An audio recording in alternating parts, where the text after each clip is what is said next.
तो प्रश्न है उपयुक्त सर्व समीकरण के प्रयोग से गुणनखंड कीजिए। उपयुक्त सर्व समीकरण के प्रयोग से गुणनखंड कीजिए और पहला प्रश्न है 9x² plus 6xy plus y²। अब इस प्रश्न को समझने से पहले इस प्रश्न को बनाने से पहले सर्व समीकरणों का ज्ञान होना जरूरी है। पहली सर्व समीकरण है हमारे पास a प्लस बी का whole square. a plus b whole square is equal to होते हैं a square plus 2ab plus b square. अब एक्चुअली होता तो ऐसा है, हम इसको उल्टा भी ऐसे ही लिख सकते, उल्टा भी सही होता है ये। जैसे हम इसको ऐसा बोल दें a square plus 2ab plus b square, तो ये बराबर क्या हो जाएगा a प्लस बी इसका होल स्क्वायर। एक रानी ये है। दूसरी क्या है a माइनस बी इसका whole square. a minus b का होल स्क्वायर क्या होते हैं a square minus 2ab plus b square.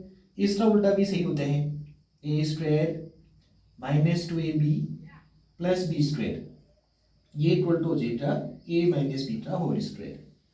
अब एक रानी ये है जब किसी का होल स्क्वायर होते हैं, जैसे x का स्क्वायर है, x स्क्वायर का मतलब क्या हुआ x इंटू एक्स दो बार।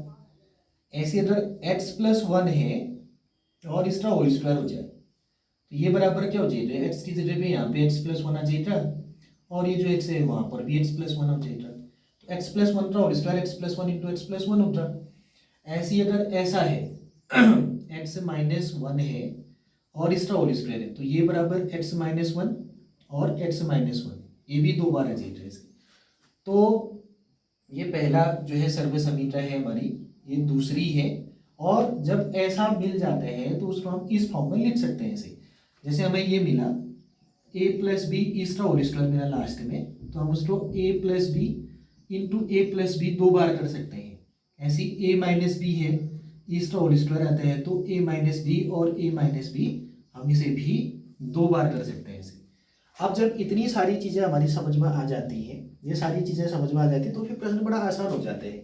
प्रश्न में हमें क्या करने, इधर ध्यान से देखो 9 है। अब 9 किसका वर्ग होते हैं, किस संख्या का वर्ग 9 होते हैं, ये 3 का वर्ग होते हैं।